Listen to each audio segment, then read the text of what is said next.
dès à présent ouvrir la parole de Dieu, puis on prendra à nouveau du temps après pour prier, pour louer, peut-être pour se repentir et pleurer tout le long de notre corps s'il le faut. Mais on va dès à présent ouvrir la parole de Dieu. Alors je ne suis pas Nicolas Tunin. Je ne sais pas si vous avez remarqué.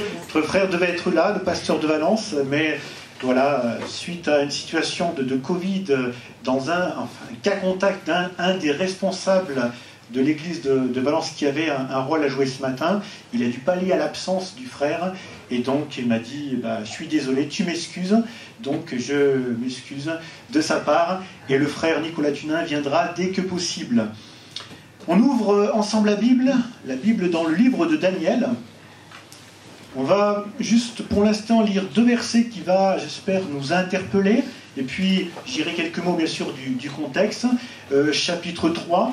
Alors ce chapitre, ça serait bien de le lire entièrement, mais voilà, on va aller directement au but pour gagner du temps. Mais à la maison, lisez, relisez, vous connaissez certainement ce passage. Je vous invite à relire ce passage qui est intéressant. Ce sont les amis de Daniel qui, devant la fournaise, vont avoir un aplomb terrible. Et le thème que j'ai donné à mon message, c'est « à l'épreuve du feu » devant la fournaise. Que nous puissions aussi avoir cette foi qui soit à l'épreuve du feu. À partir du verset 16, Shadrach, Meshach et Abed-Nego répliquèrent au roi Nebuchadnezzar, « Nous n'avons pas besoin de te répondre là-dessus. Voici notre Dieu que nous servons peut nous délivrer de la fournaise ardente et il nous délivrera de ta main, ô roi. Sinon, sache, ô roi, que nous ne servirons pas tes dieux et que nous n'adorons pas la statue d'or que tu as élevée. » Pour le contexte, le roi de Babylone avait fait une grande statue d'or et avait dit à tel moment, il y aura de la musique, tout le monde se prosterne, ceux qui ne se prosterneront pas, qui n'adoreront pas mon idole, seront jetés dans la fournaise. Et là, alors que tout le monde va se plier à l'ordre du roi, il y en a 3 qui disent non, il n'y a pas moyen. Ils vont avoir cette foi, une foi donc vraiment à l'épreuve du feu, c'est le cas de le dire. Alors, mardi dernier sur la Voulte, c'est notre frère Jean-Patrick qui a partagé sur ce passage, et je sais pas, ça m'a donné envie de le repartager aussi, parce qu'il est tellement intéressant. Alors, quelques observations que j'aimerais faire par rapport à ces versets, puis on verra un peu dans le contexte. Première observation, c'est la foi nous amène souvent à être à contre-courant. La foi souvent nous amène à être à contre-courant. Dans la situation des amis de Daniel, bien assez flagrant, tout le monde se prosterne, et puis il y en a 3 debout. Ça se voit, hein, ça fait un peu tache dans le paysage. La foi nous amène à être à contre-courant. La foi authentique, la foi vivante, nous amène tôt ou tard à être à contre-courant, pas concurrent. Et c'est pas dans un esprit de provocation. C'est pas pour se démarquer des autres. C'est pas pour dire moi j'ai la foi, je suis mieux. C'est pas ça. C'est la situation qui fait que, alors que tout le monde prend un chemin où il n'y a pas la foi, des hommes, des femmes de foi, eh bien sont à contre-courant. C'est pas dans l'esprit de provocation. Lorsqu'on lit un peu ce passage, on voit que les amis de Daniel avaient fait leur preuve et ils occupaient un rang important, des fonctions importantes dans la cour du roi. C'était pas des marginaux. Nous, on fait ce qu'on veut, on fait des graffitis, on brûle des bagnoles. Non, pas du tout. Il n'y avait pas de bagnole à l'époque. Hein. Ils étaient dans la société, ils étaient utiles à cette société, ils étaient utiles au gouvernement, mais là, devant cet ordre impie, non, il n'y a pas moyen, c'est pas possible. Notre foi nous empêche d'être dans le moule de cette société. Et pourtant, ils faisaient partie vraiment du gouvernement. Verset 12 nous dit, c'est lorsqu'on va faire de la délation les concernant, « Or, il y a des Juifs à qui tu as remis l'intendance de la province de Babylone, Shadrach, Meshach et Abed-Nego, hommes qui ne tiennent aucun compte de toi, ô roi, ils ne servent pas tes dieux, et ils n'adorent point la statue d'or que tu as élevée. » Qui faisaient partie donc de l'intendance de la province, du gouvernement. Ils étaient plutôt bien dans la société, ils avaient un rôle important, et pourtant, à ce moment-là, c'était pas possible qu'ils puissent se soumettre à l'ordre du roi. Ça m'amène à une petite réflexion, une petite parenthèse. Pour eux, leur situation sociale aurait pu devenir un piège à leur foi. Mais ça n'a pas été le cas, parce que leur foi, leur attachement à Dieu était le plus important. Permettez-moi de vous poser la question, et je me pose la question, est-ce que nous avons une fermeté de foi capable de surpasser les différents moyens de pression qu'on pourrait utiliser contre nous. Menaces, intimidation, mais aussi, ça peut être une manière de pression, la flatterie, les cadeaux empoisonnés, un certain rang. Non, moi j'ai un certain rang dans la société, hein. Il faut quand même que... Il ne faut pas que j'ai une foi qui soit à contre-courant. Pour eux, c'était quand même... ils avaient beaucoup à perdre, bon, la vie, mais ils auraient pu perdre leur statut, leur voiture de fonction, leur Mercedes, leur belle villa avec piscine. Ça, c'est possible. La Mercedes, je ne pense pas. Mais la piscine, c'était possible. Ils avaient beaucoup à perdre, mais ils étaient droits dans leurs bottes. Non, nous, on veut être fidèles à Dieu. Je crois que ça doit nous amener à nous poser la question, est-ce que nous avons cette foi, cette fermeté de foi pour dire, non, le plus important, c'est d'être fidèle à Dieu. Nous savons que la foi, bien, c'est important devant Dieu. Sans la foi, il est impossible d'être agréable à Dieu. Nous savons, ça fait partie des versets que nous aimons dire, et c'est important. Et Dieu honore cette foi. Dieu honore notre foi. Amen. Amen. Voilà. Amen. Amen. Gloire à Dieu. Voilà. Spontanément en plus. Et on verra dans un instant que Dieu va honorer la foi de ses hommes. Mais le danger qu'il peut y avoir, c'est que le danger qui nous guette tous, c'est de vouloir une foi un peu passe-partout. Une foi un peu passe-partout. Et à vouloir l'approbation de tout le monde, eh bien on risque de tout perdre. Il ne s'agit pas d'être dans la provocation de manière volontaire, mais dire, Seigneur, le plus important, c'est de t'être agréable. C'est d'avoir ton approbation. Alors Seigneur, garde-moi, parce que bien sûr, le monde fera tout pour que je n'ai pas cette foi.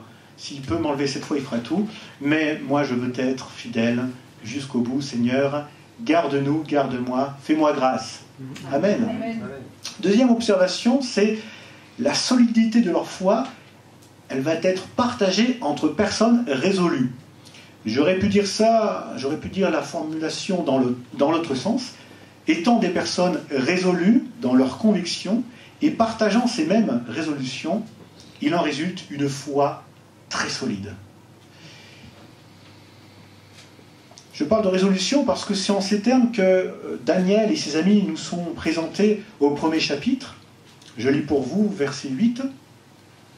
Daniel résolut de ne pas se souiller par les mets du roi et par le vin dont le roi buvait, et il pria le chef des eunuques de ne pas l'obliger à se souiller. Bon, là, il est parlé de Daniel, il est nommé, mais c'est lui et ses amis, ils seront dans la même démarche, dans la même dynamique. Nous, on ne veut pas se souiller, on est résolu à ne pas se souiller. Ils vont faire la même expérience, et Dieu va bénir Daniel et ses trois amis. Même s'ils ne sont pas nommés, ils sont dans cette même dynamique. Et puis, il y a une foi partagée, parce qu'on voit qu'ils vont tenir le même langage. On le voit, verset 16, « Shadrach, Meshach et Abednego répliquèrent au roi Nebuchadnezzar, « Nous n'avons pas besoin de te répondre là-dessus. Voici notre Dieu que nous servons peut nous délivrer de la fournaise ardente, et il nous délivrera de ta main au roi. Sinon, sache au roi que nous ne servirons pas tes dieux, et que nous n'adorons pas la statue d'or que tu as élevée. » Ils ont vraiment ce même langage.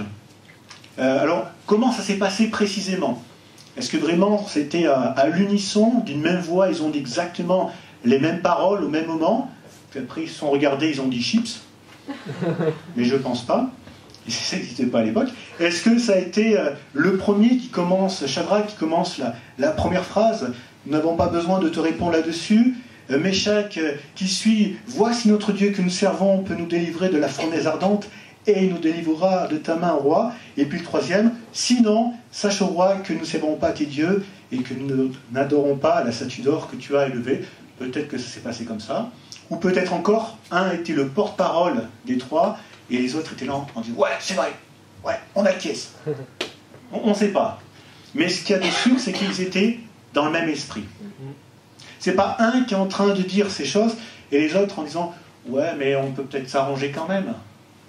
Au roi, bon là lui il est à fond mais on peut discuter. Il est peut-être temps de parler de la liberté de culte et de conscience. Essayer de... Non. Pas un qui essaie de négocier ou deux essaient de négocier pendant que l'un a ce langage de foi, cette prise de position. Ils sont vraiment à l'unisson. Ils sont à l'unisson. Et ça, c'est quand même important parce que c'est aussi en étant animé de cette même foi, en étant ensemble, qu'on est quand même bien plus fort. Vous savez que dans nos milieux évangéliques, on insiste souvent sur l'importance de la foi personnelle. Et c'est vrai. Je ne peux pas avoir foi pour mes enfants, ou pour mes parents, ou pour des amis, ou pour des voisins. Le juste vivra par sa foi.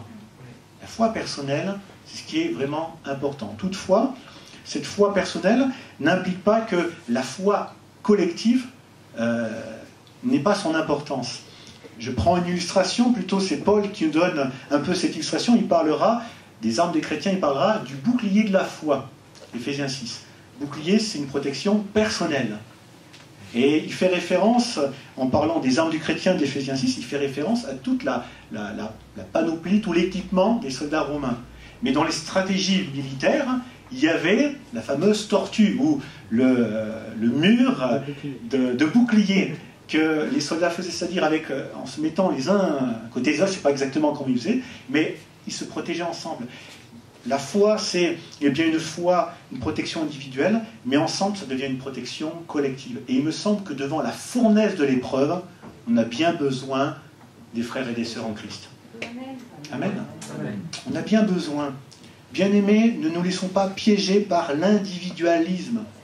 Et c'est vrai que ce monde où nous vivons est quand même très poussé sur l'individu, l'individualisme, ou toute forme d'orgueil qui nous pousserait à nous démarquer, voire à nous isoler des autres croyants. Nous avons besoin les uns des autres.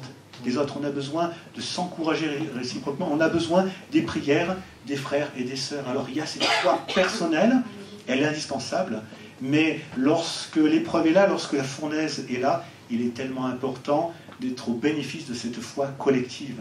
Amen. Et je pense que plusieurs ont déjà pu l'expérimenter durant des moments d'épreuve, de maladie. On a prié, on a demandé la prière, et on a pu dire et ressentir, j'ai senti le soutien de la prière de l'Église. Amen. C'est arrivé à quelques-uns quand même. Levez la main spontanément. Amen. Ça arrive. Mais on a besoin de cela. Cela ne dévalue pas notre foi personnelle. Pas du tout. Mais ça montre que nous ne sommes pas faits pour être comment on appelle, des tireurs, des soldats isolés. Aidez-moi. Des francs-tireurs. Voilà, merci. Gloire à Dieu. C'était la deuxième observation. Avant une troisième, je reviens sur ces versets, donc 17 et 18. Voici notre Dieu que nous servons peut nous délivrer de la fournaise ardente, et il nous délivrera de ta main au roi. Sinon, sache au roi que nous ne servirons pas tes dieux, et nous n'adorons pas la statue d'or que tu as élevée. Troisième observation, c'est la foi, elle a son langage qui est d'une grande clarté. Pas de langue de bois, pas de négociation. On se croirait presque dans un film américain lorsque l'héros dit « on ne négocie pas avec les terroristes ». Hein, on dirait, c'est un peu le cas, hein, c'était un terroriste. Hein. Nebuchadnezzar, il cherchait à les terroriser. Ça fait de lui un terroriste, non? En tout cas, on ne négocie pas, il n'y a pas moyen. Bon, peut-être certains de nous ne sont pas fans des films américains. Donc, autre manière de dire les choses, notre manière de présenter les choses. Voilà notre position, quoi qu'il en coûte. Quoi qu'il en coûte, je sais pas, il y en a qui rigolent. Pourquoi tu rigoles? Ça me fait penser à quelqu'un. D'accord. Ah oui, quoi qu'il en coûte. C'est vrai. Voilà notre position. Et je trouve quand même qu'il y a un certain équilibre dans leurs propos, malgré tout. C'est pas du fanatisme.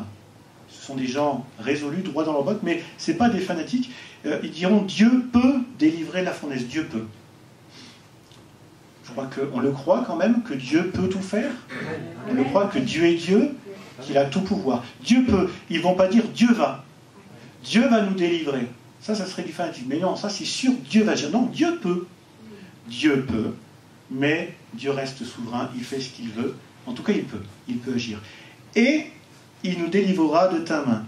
Ils sont en train de confesser que s'il n'y a pas de délivrance miraculeuse, alors ça sera la mort qui les délivrera de la main du roi, de l'intention du roi. Donc dans tous les cas, eh bien, on sera délivré de cette oppression, de ce joug qu'on essaie de mettre sur notre vie. Sinon, sache au roi que nous ne servirons pas tes dieux, qu'il y ait délivrance divine ou pas, leur décision est prise. Pour eux, le plus important, c'est d'être fidèles au Seigneur. Moi, je trouve que c'est quand même une belle confession de foi, et c'est pas que des mots, parce que jusqu'au bout, jusqu'à la fournaise, ils iront dans cette voie, ils ne vont pas faire demi-tour, pas essayer de négocier. Pour eux, c'est clair, c'est arrêté. Nous, on reste fidèles. Quoi qu'il en coûte, on ne négocie pas avec les terroristes, avec ceux qui essayent de nous terroriser, du moins. Quatrième observation, je l'ai intitulé le premier effet qui se coule. Alors, c'est quoi le premier effet qui se coule ? C'est la réaction du roi, verset 19. Sur quoi Nebuchadnezzar fut rempli de fureur et il changea de visage en tournant ses regards contre Shadrach, Meshach et Abednego. Il reprit la parole et ordonna de chauffer la fournaise 7 fois plus qu'il ne convenait de la chauffer. En d'autres mots, la foi, la prise de position de foi de ces hommes n'a pas amené le roi en disant « Ah, c'est magnifique d'avoir affaire à des gens convaincus. Ah, je suis impressionné par votre foi. » Non, pas du tout.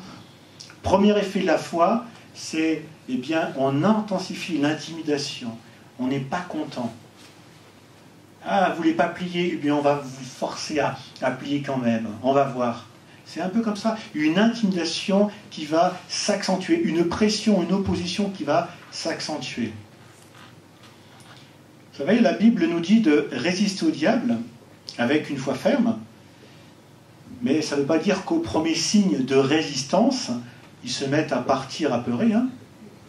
Il y a quand même des chances, des fortes chances, que si nous résistons au diable, eh bien, il intensifie ses attaques, il intensifie ses combats, il intensifie tout pour nous faire craquer. Je ne veux pas être le prophète de malheur ce matin, mais je pense qu'il faut être lucide. Lorsqu'on résiste au diable, eh bien, il continue à attaquer quand même. Et là, la question, c'est est-ce que, eh bien, on va dire « oups, j'aurais pas dû » et on va vite se faire tout petit, ou on dit bien « non, non, je suis résolu dans ma foi, dans ma décision, je veux rester fidèle au Seigneur ». Vous savez, on a un avantage, je l'avais déjà dit dans un autre cas de figure, mais on a un avantage, nous, sur ces hommes qui ont vécu ces choses, c'est que nous, on a la fin de l'histoire. On sait comment ça finit. Ça finit bien, parce qu'ils ont été fidèles. Nous, on le sait, eux, ils ne savaient pas. Ce qui fait que si on reste fidèle, déterminé dans notre foi, nous savons que Dieu fera grâce. Amen. Que son nom soit béni.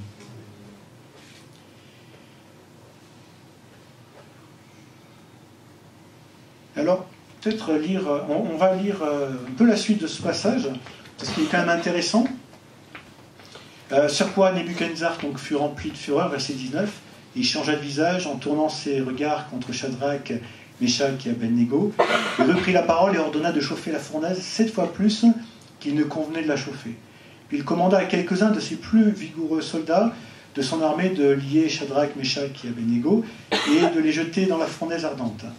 Ces hommes furent liés, vêtus de leurs caleçons, de leurs tuniques, de leurs manteaux, de leurs autres vêtements, et jetés au milieu de la fournaise ardente. Comme l'ordre du roi était sévère et que la fournaise était extraordinairement chauffée, la flamme tua les hommes qui avaient jeté Shadrach, Meshach et Abednego. On va poursuivre lecture dans un instant, mais juste une parenthèse par rapport à cela. Je ne sais pas comment vous voyez les choses lorsque vous lisez ce passage, mais moi je me souviens il y a quelques années, ça m'avait un peu choqué. En disant, c'est pas cool quand même pour ces hommes, et ils ne font qu'obéir à l'ordre du roi, et puis c'est sur eux le retour de flamme. C'est pas juste quand même. Alors ça peut nous choquer que ce soit juste des exécutants qui ont payé l'ordre du roi, et on verra par la suite que lui, le roi, s'en tire plutôt à bon compte. Mais je crois que ça nous enseigne que ce n'est pas sans conséquence d'être suiveur dans des choix que Dieu désapprouve. Et je ne peux pas juste me cacher en disant non mais c'était pas moi qui ai pensé, j'ai fait que suivre. J'ai fait que suivre ceux qui faisaient des bêtises, qui braquaient une banque, j'ai fait que suivre de... Moi j'ai suivi, moi j'y suis pour rien, c'est pas moi le commanditaire. Ouais, mais c'était pas eux les commanditaires. mais c'est sur eux le retour de flamme. Je crois que cela doit quand même nous interpeller, même si on pourrait dire c'est pas tout à fait juste. Mais ça doit nous enseigner quand même. En tout cas, il y a bien d'autres choses à dire sur ce passage, mais l'observation qu'on peut faire vraiment, c'est qu'ils vont rester fidèles jusqu'au bout. De cette déclaration à cette intimidation, la fournaise chauffée 7 fois plus, ils restent fidèles. Peut-être qu'au bout d'un instant, ils auraient pu se dire c'est chaud quand même. C'est le moins qu'on puisse dire. Hein. C'est chaud, on va peut-être quand même essayer les négociations. On a pris une position, ça n'a pas marché. Allez, on va s'arranger, on va trouver un compromis. Mais rester fidèle jusqu'au bout, et même après le bout. Parce que c'est quand même ça qui est assez intéressant, c'est la dernière observation qu'on peut faire. En réponse à leur foi, c'est vrai qu'il y a l'intervention de Dieu, mais elle semble un peu tarder quand même. Moi, je trouve que là, le Seigneur, il a été moyennement cool avec ses serviteurs. Au moment où ils ont dit, nous, on ne servirait pas, tes dieux, il aurait pu avoir, je ne sais pas moi, un déluge et la fournaise éteinte, ou un ange venir et souffler et éteint. Ça aurait pu se passer comme ça, non? Ou un tornade, ou j'en sais rien, ou un météorite, ou... Non, il ne se passe rien. Ils ont cette confession de foi, le roi change de couleur, et là, une seconde avant d'être jeté dans la fournaise, il ne se passe toujours rien, et c'est alors qu'ils sont jetés dans la fournaise que là, il y a l'intervention de Dieu. Là, c'est une intervention plus que tardive. C'est même pas au dernier moment, c'est après le dernier moment. Vous ne croyez pas que parfois c'est ce qui se passe dans notre vie? Moi, je crois que j'ai l'impression que parfois, il y a un diagnostic qui tombe, peut-être une maladie, et forcément on est inquiet, on prie, Seigneur, guéris-moi, et puis il ne se passe rien, il ne se passe rien, il ne se passe rien. On prie, on croit que le Seigneur, on demande la prière, il ne se passe rien. Mais parce qu'on fait le choix de rester fidèle, Dieu interviendra. Tôt ou tard, et parfois tard, pour nous, en tout cas, au bon moment. Je me souviens, il y a quelques années, j'avais croisé un transporteur, un camion, et leur slogan derrière, c'était « le spécialiste du juste à temps ». Je me suis dit, c'est marrant, mais c'est exactement ce que fait le Seigneur. C'est le spécialiste du juste à temps. Pas avant, pas après, mais au bon moment, mais en son temps à lui. Alors Seigneur, si ça pouvait être avant la fournaise, c'est mieux. Mais parfois, c'est dans la fournaise. Mais en tout cas, le Seigneur intervient et on peut lui faire confiance. Ce qui est sûr, c'est que là, jusqu'au bout, les amis de Daniel, eh bien, ils n'ont rien lâché, leur foi est à l'épreuve du feu. C'est une chose de prendre position dans la foi, mais après, il faut garder cette position. Vous savez, on entend, lorsque des amis s'engagent avec le Seigneur, lorsqu'ils se font baptiser, en principe, on leur pose des questions. 3 questions lorsqu'on fait un service de baptême. C'est, est-ce que tu crois que Jésus est le Fils de Dieu? Donc en principe, c'est oui. Est-ce que tu crois qu'il a pardonné tes péchés? Et puis, est-ce que tu veux le suivre toute ta vie? En principe, les gens ils disent oui. Sinon, s'ils disent non, c'est tu sors de l'eau. Ils disent oui. Et c'est une chose, le jour de son baptême, de dire Seigneur, je te suivrai jusqu'à ma mort, jusqu'au bout. Et l'expérience nous montre, malheureusement, je dis bien malheureusement, que pour certains, ils oublient assez vite cet engagement. Pour certains, c'est en années, pour certains, c'est en mois, pour d'autres, c'est en jours, voire même en heures. C'est déjà arrivé, j'ai déjà vu, malheureusement, et c'est quand même triste. Alors c'est une chose devant la menace de la fournaise, dire moi je suis fidèle à Dieu, mais lorsque la menace se rapproche, lorsqu'elle est là, lorsqu'on sent un petit peu la chaleur, rester fidèle, c'est quand même autre chose. Moi, je veux dire, Seigneur, de nous d'avoir cette foi ferme, cette foi solide. Moi, je trouve, je ne sais pas vous, mais ici, là, tout de suite, je pense que c'est super facile de faire une super déclaration de foi. Aujourd'hui, je me sens pousser des ailes. Et vous aussi, non? Ouais, là, les ailes, elles sont un peu... Il fait trop chaud, peut-être. On va ouvrir, non? Vous êtes à mort? Non, ça va? Sûr? Moi, je trouve qu'on est dans un lieu qui s'y prête. On peut faire des super déclarations de foi, d'ailleurs, à travers nos chants. Mais lorsque la fournaise se rapproche, l'important, c'est d'être dans cette même dynamique de foi que Dieu nous vienne en aide. Donc, en réponse à leur foi, il y a l'action de Dieu, une action tardive. En réponse à leur foi, une protection vraiment des plus totales. Verset 27, donc lorsqu'ils vont sortir du feu, parce que dans la flamme, le Seigneur était là, le Seigneur va intervenir. Au verset 27, les satrapes, les intendants, les gouverneurs et les conseillers du roi s'assemblèrent.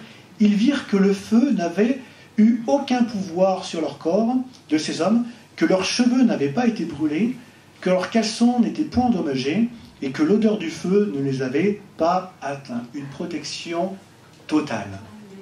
Finalement, protection à la hauteur de la foi qu'ils avaient placée dans le Seigneur. Notre Dieu peut nous délivrer. Et Dieu les a délivrés. Protection des plus totales.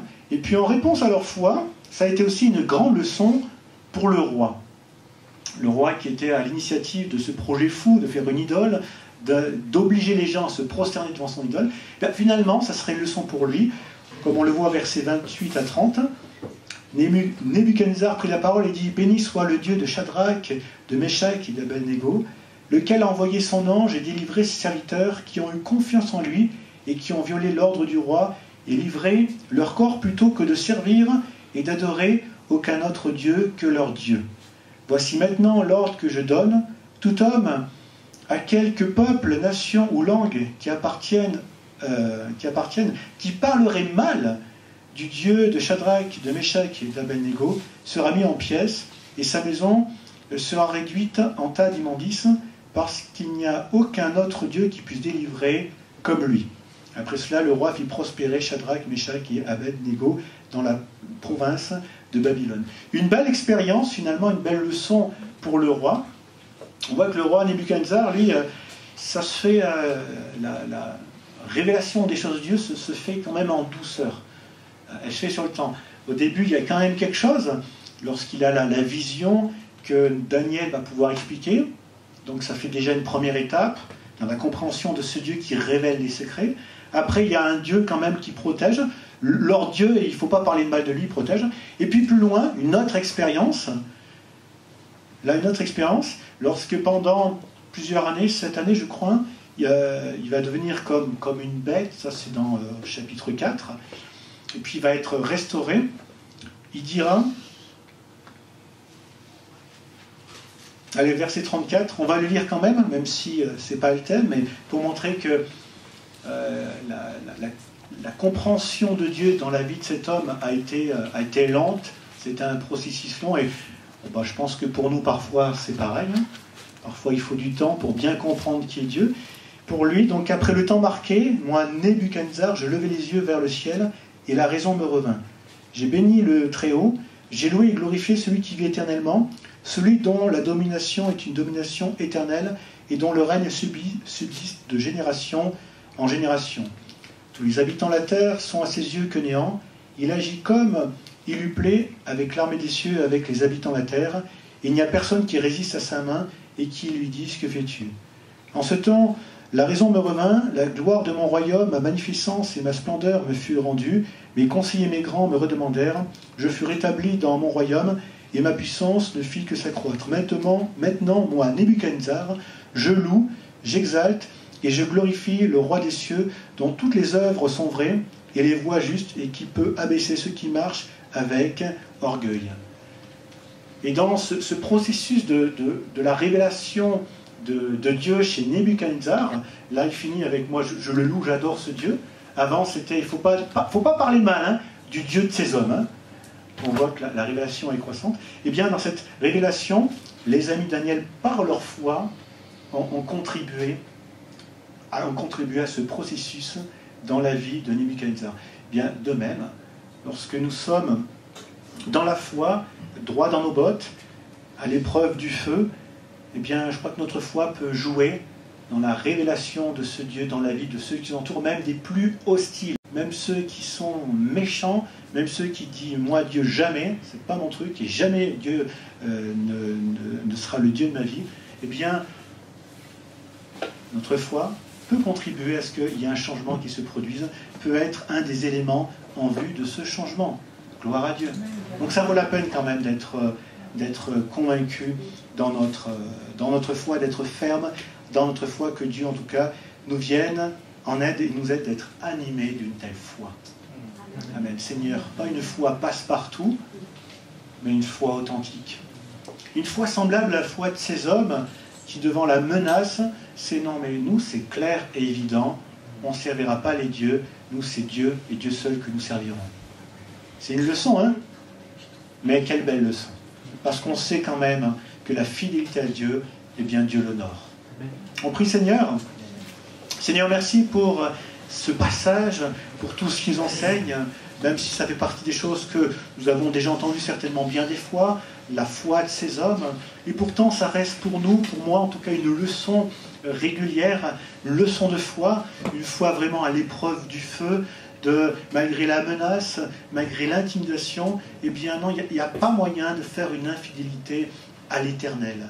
Nous lui serons fidèles jusqu'au bout. Nous ne lâcherons rien. Et ce n'est pas possible de faire autrement. Je te prie, Seigneur, que dans ta grâce, nous puissions être animés d'une telle foi. Nous puissions nous entourer d'hommes et de femmes animés d'une telle foi pour se soutenir mutuellement lorsque la fournaise devient ardente. Aide-nous, Seigneur Jésus. Aide-nous, Seigneur, à avoir vraiment cet état d'esprit-là. Nous savons que les difficultés viennent, les temps difficiles viennent, ils sont là et ils vont certainement s'accentuer. Combien nous avons besoin d'une foi solide. Nous avons besoin d'une foi solide. Alors merci de nous venir en aide, Seigneur, par ta grâce, par ton secours.